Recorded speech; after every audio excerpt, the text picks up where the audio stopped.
Welcome back to the Stories of Northern Life podcast, brought to you by the Sault Ste. Marie Museum. I'm your host, Nicole, and today we are continuing on with our series on the street names and histories. So last week we left off on L, and so today we're picking up on M. So first off, we have McDonald Avenue. So this is named for Sir John A. Macdonald. Then we have March Street, and March Street is named for perhaps Miss Jane March, who was Major Joseph Wilson's aunt and hostess. So she lived with him in his home called Marchbank, which was located at the foot of Spring Street. Wilson came to the Sault in 1843 to succeed his father as government officer. It is also said that his home, Marchbanks, and the property went from Spring to Elgin, and it was between Albert and the waterfront. So he did give a strip of his land to the town, and they named it March Street. So this could have either been for the name of his home, so Marchbank, March Street, or after his mother's maiden name and also his aunt's name, March. Then we have Mark Street. So it's named after Mark Boulin, who owned the property. Marsh Street, named after Alexander Marsh, a landowner who subdivided the property. Marshall Drive, named for Robert Marshall, an early homesteading family in the Cora Township around 1862. Then we have McCrae Street. So this is named for either Walter McCrae, who became judge of the District of Algoma in 1870, succeeding Colonel Prince, or for his daughter, Miss Anna McCrae, a well-known local teacher, and she also has a school named after Anna McCrae. McCulloch Street, so this is named after a former Cora Reeve whose family had been associated with the area for over 90 years. McDougall Street, also written McDougald, so McDougall is spelled McDougall, but it says it could also be spelled McDougald. So I don't know where the other spelling came from. But it is named for Reverend George Millward McDougall, a minister in the area in the 1850s and 1860s. McFadden Avenue, named for Moses McFadden, who established the local weekly, the Star, in 1895. The first two newspapers were the Algoma Pioneer, which started in 1873, and the Exorus, 1887. And then we have McGill Street. It ran north to south between Gillis and Patrick Streets, and it no longer exists. McGregor Avenue, named after one of the subdividers of the property, who was an official of the Bank of Commerce. McMeekin Street, named for Mayor McMeekin. McNabb Street, named for John McNabb, who purchased many of the, quote, park lots or farm acreages surveyed by Vidal in 1846 in the McNabb Street area. And it is also said that he profited handsomely by reselling these lots to settlers. And then we have McPhail Street. So John A. McPhail was born in Bruce Mines in 1878. He was instrumental in forming the Great Lakes Power Company and served as mayor in 1914 to 1915. And the name of the street was actually changed to Riverside Drive in 1930.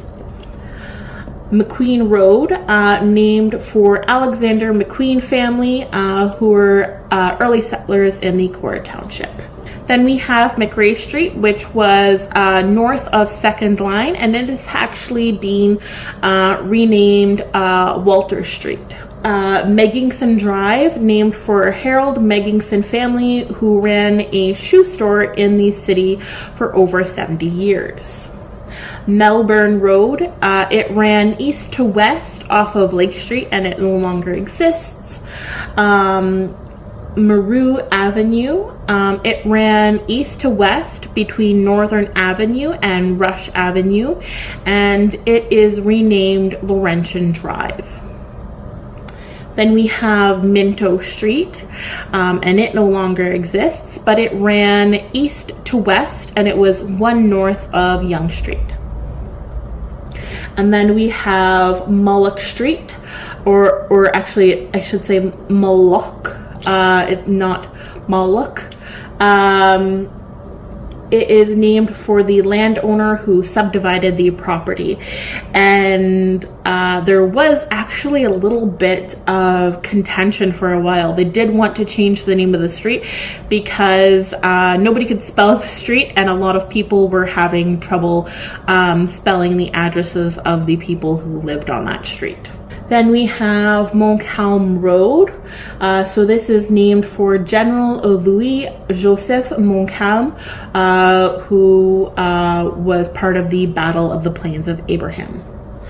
And then we have Monterey Road. It no longer exists, but it ran east to west, north of McDonald, south of McNabb, and west of Pine Street. Then we have Moore Street. So this is named for William F. Moore, who was named the first jailer after 1858, when Algoma was organized into a judicial territory with its headquarters in Sault Ste. Marie. Next we have Mowat Place. So it no longer exists, but it ran east to west between Blake Avenue and Great Northern Road, and also between McNabb and McDonald. Murray Street.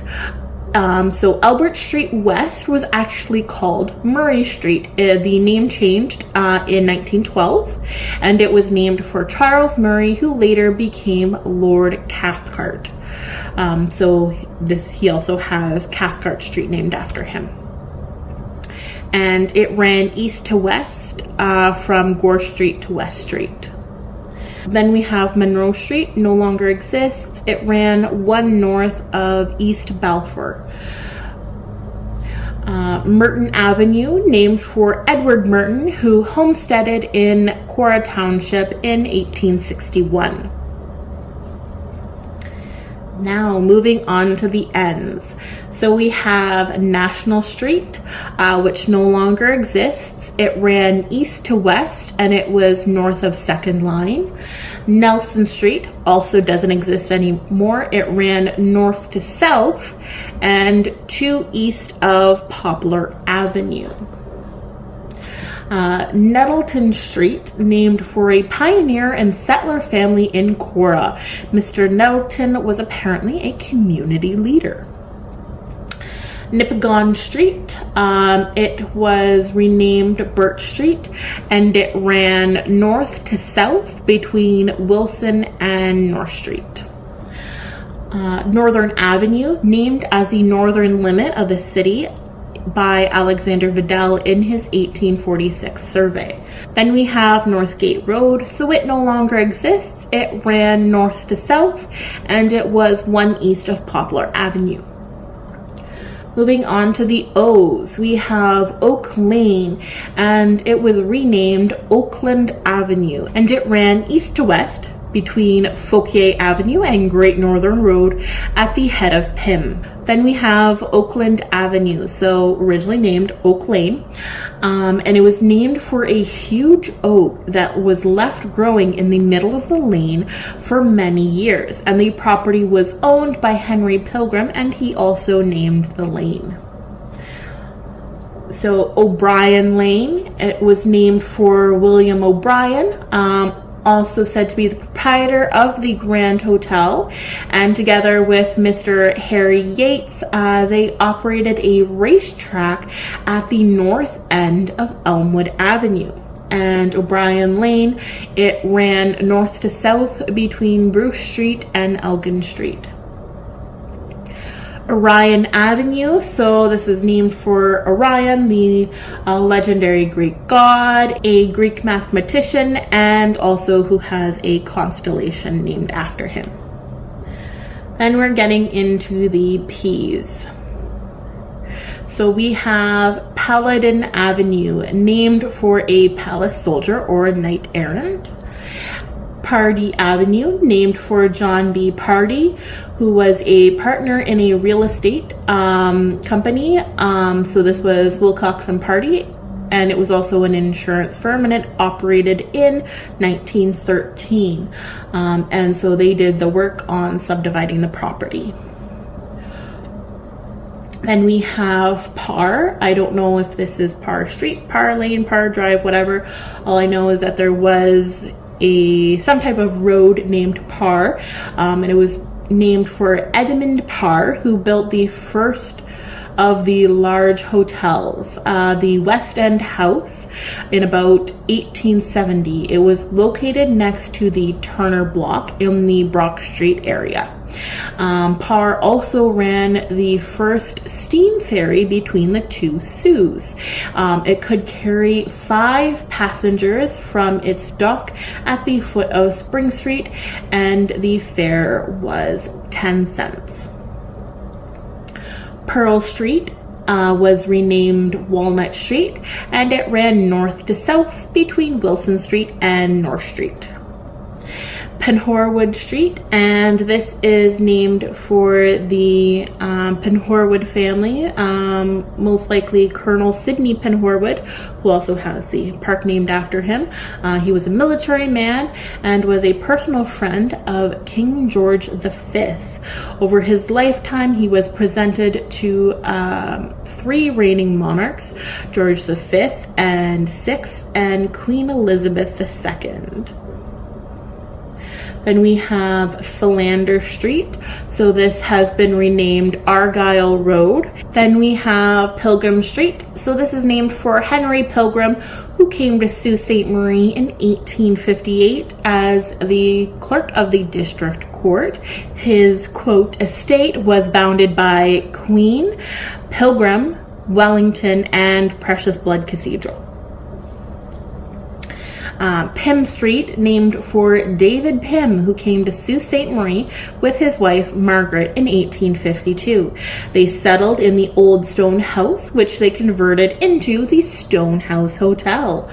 In 1858, Pym became the first sort of official postmaster, the first civilian postmaster, and the post office was relocated from the Hudson's Bay Company Post to the Stonehouse Hotel. He built the government dock at the foot of Pym Street, now Purvis Marina. And after Pym's death in 1870, Margaret Pym carried on as postmistress for many years. Outside of the 5 streets named in Vidal's survey, Pym is one of the oldest streets in the city. It was originally opened up to give access to the north of the city to the government dock. The Pyms had one of the first houses on the street. It was on the east side, where in 1929, George Haney put up 3 new houses after tearing down the Pym home in 1922. Pym Hill is actually a continuation of Pym Street, not Church Street.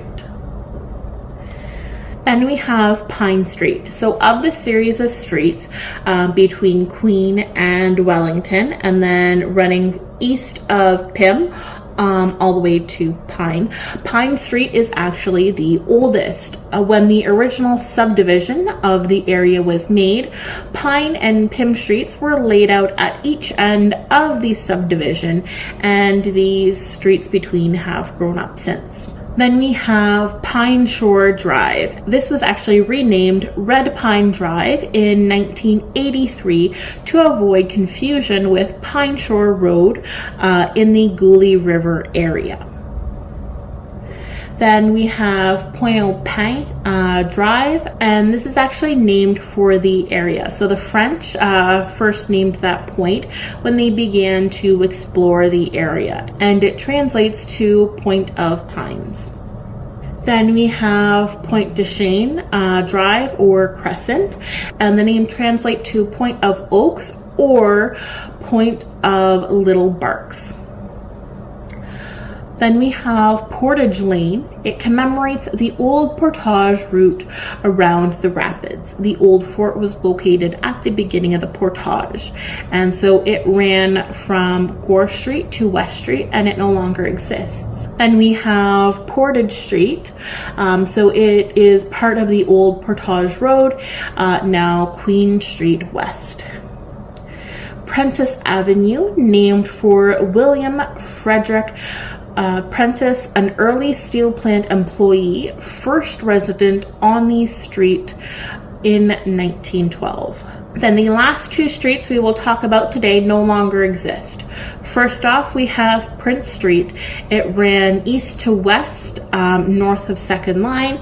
And lastly, Prince Arthur Boulevard, which ran north to south between McDonald and McNabb and was one east of Poplar. So we will leave it off there for today. I hope you are enjoying this series. If you have any more information about these streets, please feel free to email me, nicole@siouxmuseum.ca. All my contact information is in the description box or show notes. So thanks for listening. Bye. Have you been to your local museum lately? Visit us at the Sault Ste. Marie Museum, located in downtown Sault Ste. Marie, the one with the big clock tower on the top. Our hours of operation are 10 a.m. to 4 p.m. Tuesday to Saturday. We have 3 floors of exhibits that we constantly work on updating. The whole family is welcome, as we have activity sheets and scavenger hunts with prizes for every kiddo, a discovery gallery full of hands-on learning, and more interactive elements scattered throughout the museum. And don't forget to come say hi and let us know you're a listener of the podcast. Today's quote comes from the book Sault Ste. Marie, City by the Rapids, An Illustrated History by Frances M. Heath. They have taken this quote from the Jesuit Relations Journals of 1669 to 1670. This is about the whitefish in the area. Quote, "It is at the foot of these rapids, and even amid these boiling waters, that extensive fishing is carried on. From spring until winter of a kind of fish found usually only in Lake Superior and Lake Huron. It is called in the native language Atacameg, and in ours whitefish, because, in truth, it is very white, and it is most excellent, so that it furnishes food almost by itself to the greater part of all these peoples." End quote.